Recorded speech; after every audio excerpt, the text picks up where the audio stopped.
Kemampuan Presiden Prabowo Subianto dalam merangkul berbagai kalangan termasuk oposisi yang dulu berseberangan, menunjukkan bahwa Ketua Umum Partai Gerindra itu memahami pentingnya stabilitas politik dalam pembangunan nasional.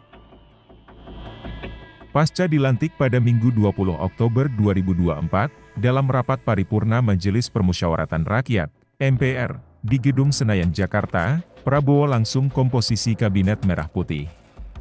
Berdasarkan latar belakang dan pengalaman yang dimilikinya, diprediksi Prabowo akan menjadi salah satu presiden terkuat sepanjang sejarah Indonesia. Ada 9 alasan logis Prabowo akan menjadi presiden terkuat, apa saja itu? Tonton video ini sampai selesai.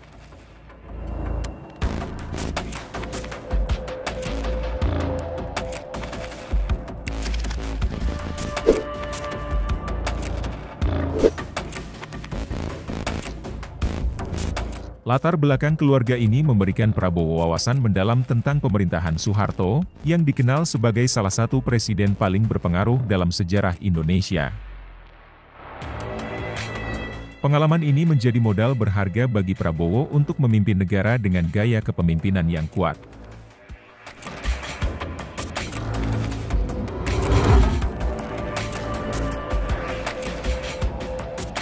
Prabowo memulai karir di militer sebagai prajurit Kopassus, kemudian menjadi Komandan Kopassus dan Panglima Kostrad dengan pangkat Jenderal Bintang 3. Di era Presiden Jokowi, Prabowo menerima kenaikan pangkat menjadi Jenderal Bintang 4. Ini menegaskan prestasinya dan menambah kredibilitasnya sebagai pemimpin yang tegas dan berpengalaman.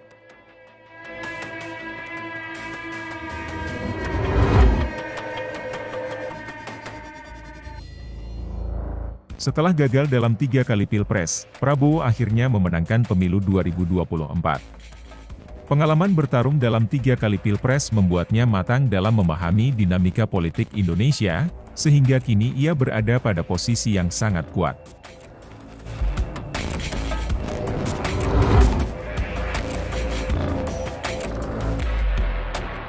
Dukungan dari Jokowi serta partai-partai besar seperti Gerindra dan Koalisi Indonesia Maju, menjadikan Prabowo memiliki kekuatan politik yang luar biasa.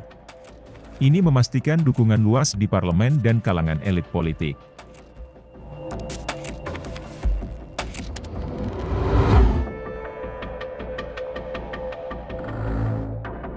Banyak kritikus kebijakan pemerintah saat ini yang dulunya, pada Pilpres 2014 dan 2019, merupakan sahabat dekat Prabowo Subianto. Kondisi ini mempermudahnya dalam membangun komunikasi guna mengimplementasikan kebijakannya. Presiden Prabowo Subianto baru-baru ini menyatakan pandangannya bahwa dalam demokrasi Indonesia, tidak ada lawan politik, melainkan kawan seperjuangan. Beliau menekankan pentingnya demokrasi yang memiliki ciri khas Indonesia, meskipun pandangan ini mungkin berbeda dengan pendapat para akademisi. Selain itu, dalam upaya memperkuat posisinya, partai-partai pendukung Presiden Prabowo telah bersatu untuk mendukung satu calon gubernur Jakarta, yang secara efektif mengurangi peluang rival utamanya, Anies Baswedan, untuk terpilih kembali. Langkah ini menunjukkan kekuatan koalisi luas yang mendukung Presiden Prabowo, dan mengindikasikan bahwa saat ini beliau tidak memiliki lawan politik yang signifikan. Namun, beberapa pengamat mengkhawatirkan bahwa konsolidasi kekuasaan ini dapat mengikis pilar-pilar demokrasi yang telah diperjuangkan dengan susah payah di Indonesia. Tindakan seperti mengabaikan putusan Mahkamah Konstitusi, dan memanipulasi kerangka hukum untuk kepentingan politik tertentu, dianggap sebagai tanda erosi demokrasi di negara ini. Secara keseluruhan, melalui strategi politik dan dukungan koalisi yang kuat, Presiden Prabowo berhasil meminimalkan oposisi politik yang signifikan, meskipun hal ini menimbulkan kekhawatiran terkait kesehatan demokrasi Indonesia.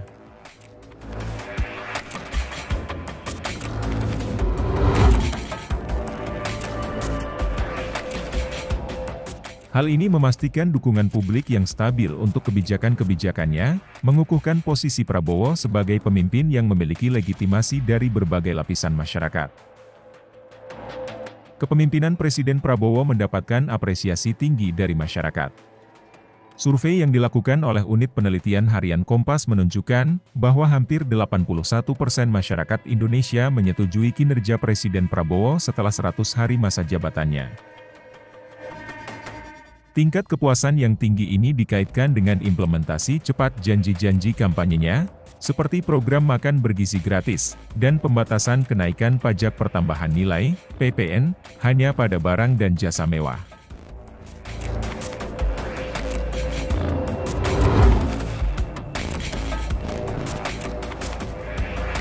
Meskipun sering dianggap sebagai pemimpin berhaluan keras, Presiden Prabowo menunjukkan sisi humanis dalam kebijakannya. Contohnya, ia memfasilitasi pemulangan 5 anggota Bali 9 yang tersisa ke Australia sebelum Natal, sebuah langkah yang mengejutkan mengingat prediksi sebelumnya tentang pendekatan kerasnya terhadap pelanggaran narkotika. Tindakan ini mencerminkan komitmennya terhadap kebijakan tetangga yang baik, dan menunjukkan fleksibilitas dalam pendekatan hukumnya. Melalui berbagai kebijakan dan inisiatif tersebut, Presiden Prabowo Subianto memperlihatkan kepemimpinan yang kuat, berorientasi pada kesejahteraan rakyat, dan berkomitmen memperkuat posisi Indonesia di tingkat global.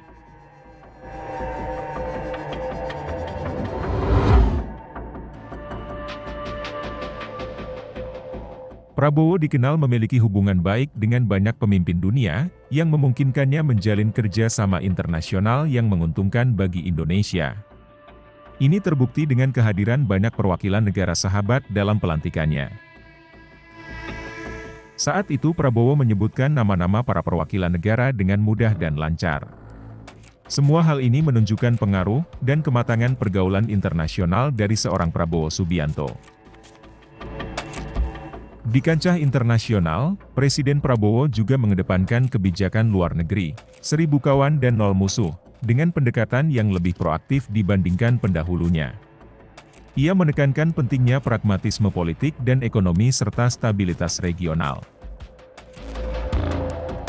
Sejak sebelum pelantikannya, Prabowo telah mengunjungi 20 negara, dengan Cina sebagai tujuan pertama, menunjukkan komitmennya dalam memperkuat hubungan bilateral dan peran Indonesia di dunia internasional.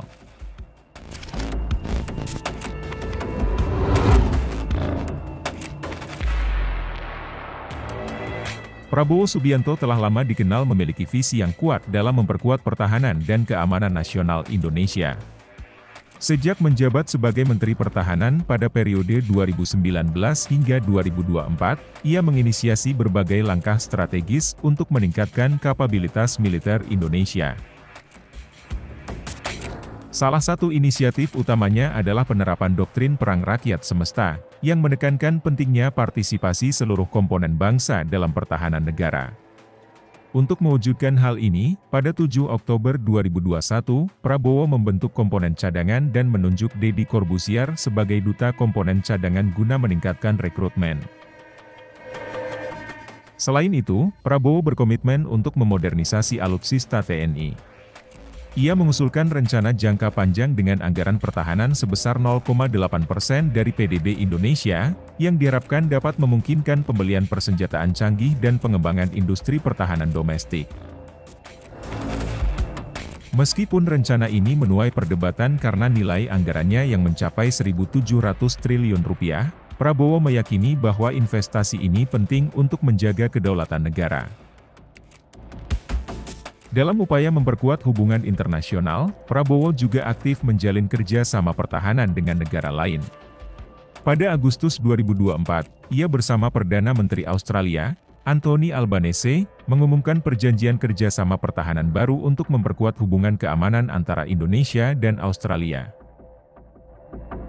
Secara keseluruhan, visi Prabowo Subianto dalam bidang pertahanan dan keamanan nasional, tercermin melalui berbagai kebijakan dan inisiatif yang telah dan akan terus ia implementasikan demi menjaga kedaulatan dan keutuhan wilayah Indonesia.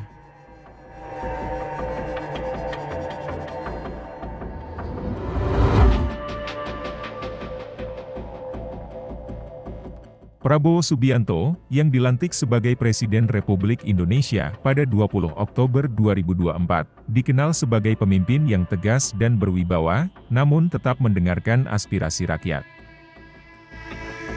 Dalam pidato pelantikannya, beliau menegaskan komitmennya untuk menjalankan amanah konstitusi dengan penuh tanggung jawab, dan menyerukan pentingnya kepemimpinan yang tulus serta berorientasi pada kepentingan seluruh rakyat Indonesia.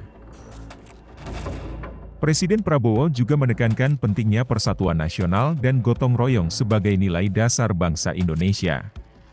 Beliau mengajak seluruh elemen bangsa untuk bersatu dan berkolaborasi dalam menghadapi tantangan yang ada, serta menekankan bahwa pemimpin bekerja untuk rakyat, bukan untuk diri sendiri.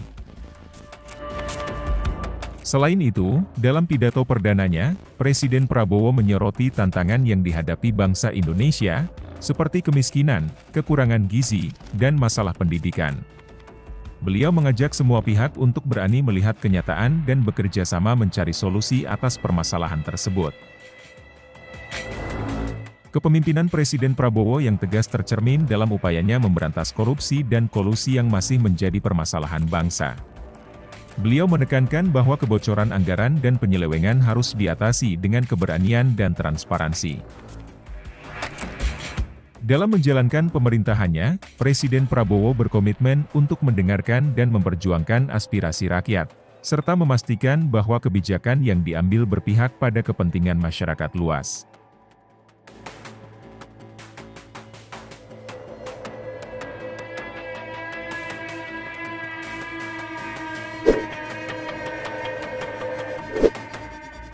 Dengan 9 alasan ini, tampak jelas bahwa Prabowo memiliki semua syarat untuk menjadi presiden terkuat sepanjang sejarah Indonesia. Pengalaman, jaringan, kekuatan politik, dan dukungan publik yang ia miliki akan membawa Indonesia menuju kemajuan yang lebih signifikan. Semoga dengan kekuatan besar ini, Presiden Prabowo dan tim kepercayaannya dapat memberantas musuh negara nomor 1, yaitu para koruptor. Hukuman seberat-beratnya dan pemiskinan merupakan solusi yang diharapkan rakyat di era kepemimpinan Presiden Prabowo. Bagaimana menurut kalian sahabat JBK? Apakah Presiden Prabowo benar-benar kuat dan akan memajukan bangsa Indonesia ke depannya? Jangan lupa tulis di kolom komentar ya.